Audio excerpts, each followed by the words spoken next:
Hello all, welcome to Edutech Himachal. मैं आशा करता हूं कि आप सब बहुत अच्छे होंगे और तैयारी काफी अच्छी चल रही होगी। दोस्तों, आप लोगों की रिक्वेस्ट पर हमने mains answer writing series start कर रखी है, जहां पर हम GS1, GS2, GS3 के कुछ क्वेश्चंस को प्रैक्टिस करते हैं। स्टार्टिंग में बच्चों ने बड़ा जोश दिखाया, लेकिन अब मुझे लगता है कि आप लोगों का जो जोश है वो ठंडा होता जा रहा है और काफी बच्चे जो इनिशियली आंसर राइटिंग कर रहे थे वो अब आंसर राइटिंग नहीं कर रहे हैं। दोस्तों, याद रखिए कि अगर आपने इस एग्जाम को क्लियर करना है, फ्लाइंग कलर्स के साथ इस एग्जाम में सक्सेस पानी है, तो आप लोगों को आंसर राइटिंग प्रैक्टिस बहुत डेली करनी पड़ेगी। और एक और बात कि ऐसा नहीं होता कि अभी प्रीलिम्स फेज चल रहा है फिर मेंस फेज चलेगा तब आंसर राइटिंग करूंगा। हर फेज ही आपका ओवरऑल एग्जाम फेज है, तो जो भी प्रिपरेशन एग्जाम के लिए चाहिए होती है वो आपको करनी पड़ेगी। ठीक है, तो दोस्तों, आप लोग अगर चाहें तो टेलीग्राम ग्रुप में अपने आंसर शेयर कर सकते हैं, क्योंकि जैसे हम फाइल शेयर करते हैं मॉर्निंग में, उसके बाद आप इन क्वेश्चंस को 3 क्वेश्चंस को लिखिए और टेलीग्राम ग्रुप में शेयर करिए। अगर आपको लगता है कि नहीं, टेलीग्राम में शेयर नहीं करना है, सबको नहीं दिखाना है, तो यहाँ पर आप इस वीडियो के कमेंट सेक्शन में अपने आंसर्स पेस्ट कर सकते हो। हम उनको रिव्यू करेंगे, हम बताएंगे कि आपके आंसर्स किस तरीके के हैं और क्या इंप्रूवमेंट उनमें हो सकती है। ठीक है, तो आंसर राइटिंग प्रैक्टिस एक बहुत इंपॉर्टेंट एरिया है दोस्तों, जो आप लोगों को बिल्कुल भी मिस नहीं करना है। वापस आते हैं इस लेक्चर पे।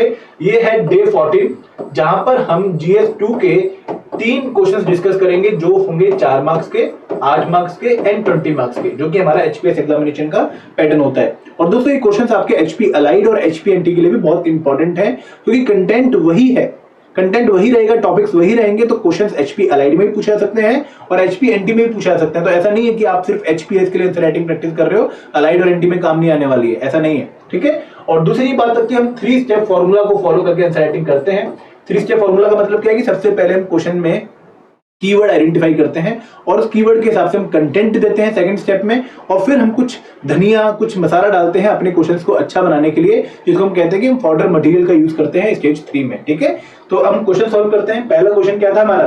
पहला क्वेश्चन था from the topic constitution of India, historical underpinning, evolution, salient features. और क्वेश्चन क्या है? Right a short note on 6th schedule of the Indian constitution.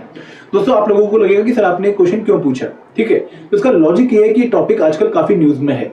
Arunachal Pradesh ने डिमांड करी कि हमें 6th शेड्यूल स्टेटस दे दो, लद्दाख डिमांड कर रहा है कि हमें 6th शेड्यूल स्टेटस दे दो, हिमाचल प्रदेश के कुछ डिस्ट्रिक्ट्स हैं जो डिमांड कर रहे हैं कि हमें 6th शेड्यूल स्टेटस दे दो। ठीक है, तो ये टॉपिक क्योंकि न्यूज में है, तो कमीशन इसके ऊपर क्वेश्चन पूछ सकता है आपसे। और क्वेश्चन भी मुझे लगता है कि 4 मार्क्स में ज्यादा संभावना है, 8 मार्क्स का भी आ सकता है, लेकिन 20 मार्क्स का इस टॉपिक से क्वेश्चन आने के चांसेस काफी कम है। क्वेश्चन क्या है कि राइट अ शॉर्ट नोट, तो मतलब एक स्ट्रेट फॉरवर्ड क्वेश्चन है कि आपको थोड़ा सा बताना है किसके बारे में। ये एक कीवर्ड है 6th schedule of Indian constitution. ठीक है, अब यहां पर बच्चों को लगेगा कि सर हम क्वेश्चन की शुरुआत जो है वो शेड्यूल से कर सकते हैं कि there are 12 schedules in Indian constitution, 8 were initially in the Indian constitution and 4 were added later. आप इस तरीके से क्वेश्चन को शुरुआत कर सकते हैं। बट दोस्तों, ये 4 मार्क्स का क्वेश्चन है, यहाँ पर आपको ज्यादा भूमिका बनाने की जरूरत नहीं है। स्ट्रेट फॉरवर्ड आपको सीधा आंसर पे आना पड़ेगा, क्योंकि आपके पास वर्ड लिमिट काफी कम है। ठीक है, तो यहाँ पर शेड्यूल से शुरुआत करने की बजाय आप सीधा 6th शेड्यूल से शुरुआत करो, और वही आपके क्वेश्चन की डिमांड भी है। ठीक है, 6th schedule of Indian Constitution provides for the administration of the tribal areas in Assam, Meghalaya, Tripura and Mizoram to safeguard the rights of the tribal population in this state। ठीक है, ये आपने बता दिया कि 6th शेड्यूल है क्या basically, तो आपने उसकी ओवरऑल जो भूमिका है वो आपने बता दी।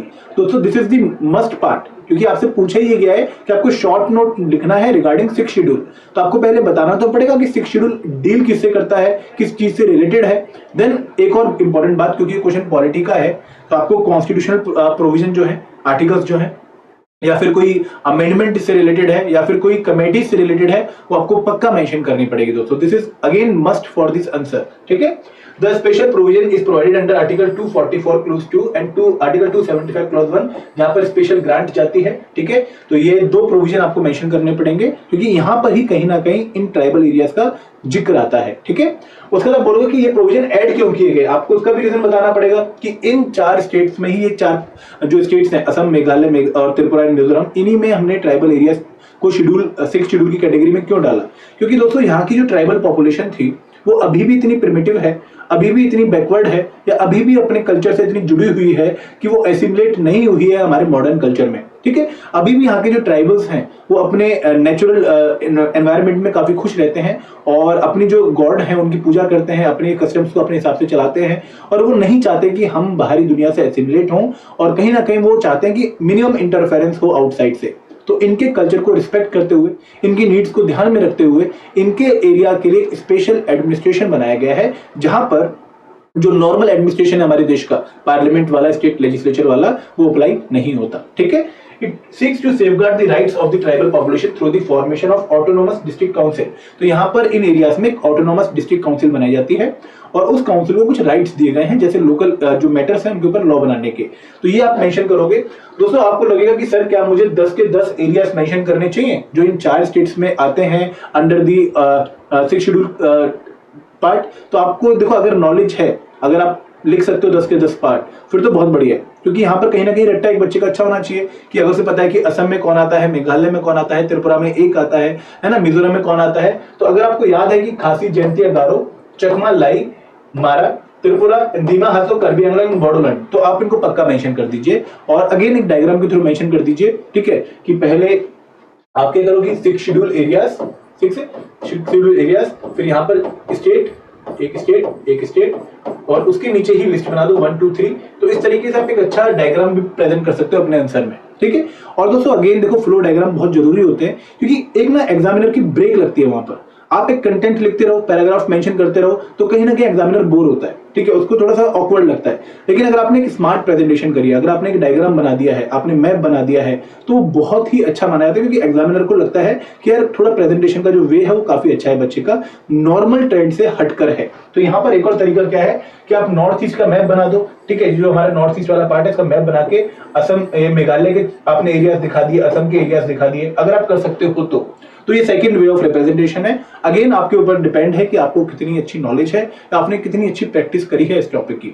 तो अगर मान लो आप पॉलिटी के कुछ टॉपिक्स प्रैक्टिस कर रहे हो, फॉर एग्जांपल एक और टॉपिक मैं ले लेता हूँ कि अगर हम बात करें 5th शेड्यूल एरियाज की, तो अगेन आपको 10 स्टेट्स पता होने चाहिए जहाँ पे 5th शेड्यूल एरिया लागू होता है। उनमें हिमाचल प्रदेश भी एक है। तो अगर उन एरियाज को आप मैप के थ्रू रिप्रेजेंट कर दो तो बहुत बढ़िया माना जाएगा। ठीक है, ऐसा नहीं है कि पॉलिटी में आप मैप नहीं बना सकते हो। तो ये हमारे पहले क्वेश्चन का आंसर। सेकेंड क्वेश्चन है गवर्नेंस का। Explain how e-governance can bring socio-economic transformation in India। 120 words का क्वेश्चन है, 8 मार्क्स का। और दोस्तों अगेन एक हॉट टॉपिक है, ई गवर्नेंस के ऊपर क्वेश्चन आया भी है और आगे भी आ सकता है। आपको बताना है, क्वेश्चन की लैंग्वेज देखिए, आपको एक्सप्लेन करना है। एक्सप्लेन का मतलब क्या है कि आपको डिटेल में बताना है। पहला कीवर्ड हो गया, देन क्या, ई गवर्नेंस, ये भी कीवर्ड है। आपको जो क्वेश्चंस का पूरा फ्लो है, जो आंसर का पूरा फ्लो है, वो किस कीवर्ड के अराउंड रोटेट करना है, ई गवर्नेंस के अराउंड। देन एक वर्ड बहुत इंपॉर्टेंट है, सोशियो इकोनॉमिक ट्रांसफॉर्मेशन। ना सिर्फ सोशल बल्कि इकोनॉमिक ट्रांसफॉर्मेशन भी। तो ये दोनों जो एरियाज हैं, e governance and socio economic transformation, इसके अराउंड ही आपका आंसर फ्लो करेगा। तभी आप as per the demand of the question answer लिख पाओगे। ठीक है, क्वेश्चन का आंसर कैसे शुरू कर सकते हो? सबसे अच्छी बात क्या रहेगी कि ई गवर्नेंस की डेफिनेशन बता दो। अब दोस्तों यहाँ पर ना मैं आपको एक बात बताना चाहूंगा कि ई गवर्नेंस की मल्टीपल डेफिनेशन है। वर्ल्ड बैंक ने एक डेफिनेशन दे दी है, सेकंड एआरसी ने एक डेफिनेशन दे दी है, किसी कमेटी ने एक डेफिनेशन दे दी है। तो जरूरी नहीं कि आपको स्टैंडर्ड डेफिनेशन याद हो। अगर याद है तो बहुत बढ़िया है, लेकिन अगर याद नहीं है तो भी काम चलेगा, मतलब बिल्कुल चलेगा, अच्छा खासा चलेगा। तो ई गवर्नेंस की जनरल डेफिनेशन क्या है कि आप इलेक्ट्रॉनिक्स एंड कम्युनिकेशन टेक्नोलॉजी के जो टूल्स हैं उनको गवर्नेंस में यूज करना शुरू कर दो। तो ये आपकी बेसिक डेफिनेशन हो गई। तो ई गवर्नेंस और electronic governance implies the application of information and communication technology to government functioning या गवर्नेंस फंक्शनिंग। ठीक है, ये आपकी एक स्टैंडर्ड लाइन हो गई। फिर आपको सीधा मुद्दे पे आना है कि सोशियो इकोनॉमिक ट्रांसफॉर्मेशन कैसे लेकर आएगा। दोस्तों अगर आप एक ऐसी हेडिंग देते हो ना, तो इसका एक सोशल, एक साइकोलॉजिकल एडवांटेज है। एग्जामिनर को पता लग गया कि यार इस क्वेश्चन की जो मीनिंग है वो बच्चा समझ चुका है और वो as per the demand of the question ही आंसर लिख रहा है। आपने जो क्वेश्चन की रिक्वायरमेंट थी उसको यहाँ पर क्लियरली मेंशन कर दिया कि किस तरीके से ई गवर्नेंस हेल्प कर रहा है in bringing socio economic transformation. ठीक है, तो देखो जनरली एक बात बोली जाती है, आप लोग इसको शायद अप्रिशिएट भी करोगे, कि जब भी आप एक हेडिंग देते हो तो उसका थोड़ी सी भूमिका बनाओ बिफोर राइटिंग 1 2 3 4। ठीक है, डायरेक्टली 1 2 3 4 हमें नहीं लिखना होता कई बार, क्योंकि वो अप्रिशिएट नहीं किया जाता। अगर आप स्टैंडर्ड आर्टिकल्स वगैरह भी देखोगे तो वहां पर अगर पॉइंट्स बताने से पहले एक हल्का सा कंटेक्स्ट पहले मेंशन किया जाता है। तो जैसे e-governance has moved beyond government departments, it is about transforming the way governments work and reinvent people's participation in the democratic process। Again बहुत हैवी लाइन है, ठीक है, मैंने भी कहीं से कॉपी करी है, ठीक है, लेकिन मुझे लाइन इसलिए अच्छी लगी क्योंकि यहाँ पर जो इंटेंट ऑफ द क्वेश्चन है और कंट्री की जो रिक्वायरमेंट है उसके हिसाब से ई गवर्नेंस को प्रेजेंट किया गया है। और दोस्तों अगेन हमारा तो रूल यही है कि जहां से जो अच्छा मिलता है वो यूज करो और हम अपना अपना अच्छा बनाए उसको देख के। मतलब अगर मैं प्रिपरेशन कर रहा हूं और मुझे कोई भी चीज अच्छी लग रही हो जो मेरे आंसर को अच्छा बना सके, मैं उसको पक्का यूज करता हूं और आप लोगों को भी देता हूं। ठीक है, तो ensuring fast, convenient and cost effective service delivery, ये तो सबसे बड़ा फायदा ही है ना यार, कि अगर आप डीबीटी देखो या फिर आप कोई भी और इनिशिएटिव देखो तो यहाँ पर बहुत फास्ट डिलीवरी हो गई है। पहले कहते थे कि 1 रुपया अगर आप ट्रांसफर कर रहे हो तो 13 पैसे लोगों के पास पहुंच रहे हैं, लेकिन अब ऐसा नहीं है। ठीक है, तो with the advent of e-service delivery, the government can provide information and services at lesser cost in reduced time with greater convenience। अब ऐसा नहीं कि आपको ऑफिस जाके ही सारा डाटा लेना पड़ेगा, आप 10 रुपए की आरटीआई फाइल करो, आपके पास डाटा तुरंत पहुंच जाएगा।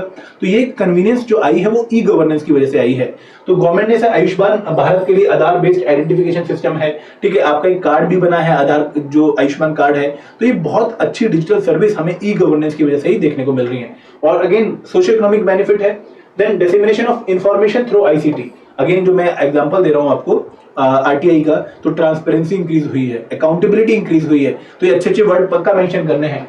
Then expansion of telephonic network, rapid strides in mobile telephony, spread of internet and strengthening of other communication infrastructure would facilitate delivery of number of public services. तो जैसे जनधन योजना है, पीएम जनधन योजना, आपके अकाउंट में घर बैठे पैसे आते हैं, तो ये आपने मेंशन कर दिया।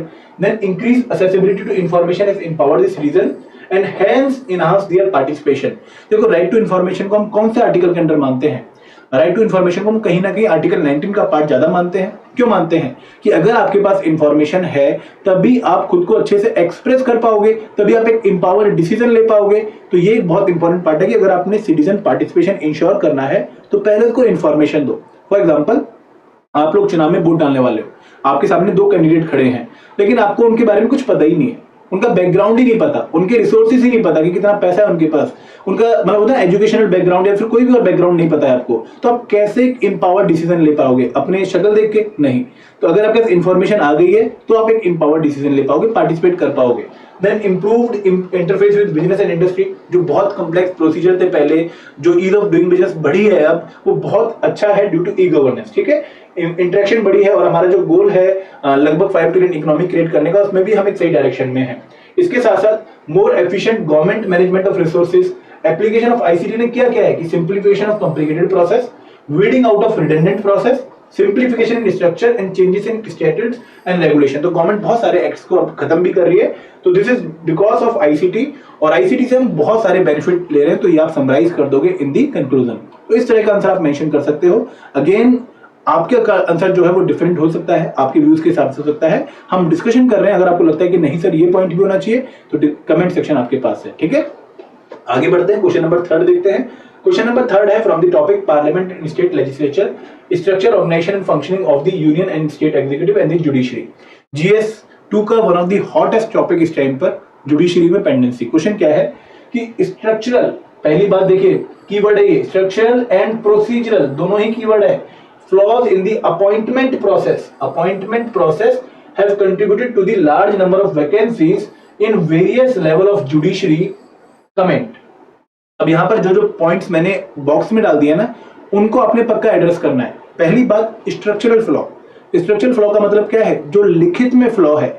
जैसे क्या कहते हैं, हम कहते हैं ना कि हमारा जो कॉन्स्टिट्यूशन है वो यूनिक है, स्ट्रक्चरली भी एंड प्रोसीजरली भी। अब इसका मतलब क्या है? स्ट्रक्चर का मतलब ये कि जो कॉन्स्टिट्यूशन में कंटेंट मेंशन है, जो लिखा हुआ पार्ट है वो यूनिक है। प्रोसीजरल यूनिकनेस का मतलब क्या है कि जब हम उसको इंप्लीमेंट कर रहे हैं लिखे हुए वाले पार्ट को, तो वो भी यूनिक है। जैसे हम कहते हैं कि जो हमारा कॉन्स्टिट्यूशन है वो एक ऐसा कॉन्स्टिट्यूशन है जो सोशियो इकोनॉमिक रेवोल्यूशन लेकर आने वाला है, ट्रांसफॉर्मेशन करने वाला है, तो वो इसका प्रोसीजरल पार्ट है। स्ट्रक्चरल पार्ट क्या है कि blend of rigidity and flexibility, तो ये स्ट्रक्चरल पार्ट है। तो सेम यहां पर कि लिखित में जो चीजें लिखी हुई हैं, जो प्रोसीजर लिखा हुआ है, उसमें क्या प्रॉब्लम है, और तो जब इंप्लीमेंट कर रहे हैं, जब प्रोसीजर को एक्चुअल में एग्जीक्यूट कर रहे हैं, तो उसमें क्या फ्लॉ है। ठीक है, तो दोनों फ्लॉ आपको बताने हैं कहां पर, अपॉइंटमेंट प्रोसेस और किस में, वेरियस लेवल ऑफ जुडिशरी। तो यहां पर अगर आप सिर्फ सुप्रीम कोर्ट और हाई कोर्ट की बात करोगे तो अगेन आपका आंसर कम कंटेस्ट के हिसाब से होगा, क्योंकि आप लिमिटेड पोर्शन को ही फिर एड्रेस करोगे, आप कंप्लीट क्वेश्चन का आंसर नहीं करोगे। तो तीनों लेवल ऑफ जुडिशरी आपके सामने यहाँ पर घूमनी चाहिए। ठीक है, तो यहाँ पर 2 तरह के इंट्रोडक्शन है, मैंने आप लोगों के लिए मेंशन किए हैं। अगेन आप लोगों को थोड़ी मेहनत करनी पड़ती है, क्योंकि आप लोग अच्छे हो, होशियार हो और बहुत मेहनत करें, तो हम भी कोशिश करते हैं कि अच्छा कंटेंट आपको दें। देखो 2 तरह के इंट्रोडक्शन क्या है कि पहले तो आप बता दो कि कितनी पोस्ट वैकेंट है। For a while now, the ever increasing vacancies in the judiciary have invited attention to the process of appointment judge to High Court and Supreme Court, but not to the lower court. With 23% post lying vacant, nearly 2.62 crore cases pending. तो ये आपने एक बता दिया कि कितनी urgency है, कितना बड़ा इशू है ये। सेम क्या है कि there are nearly 2.5 crore plus cases pending, और आपने बता दिया कि किस लेवल पर कितनी पोस्ट वैकेंट है।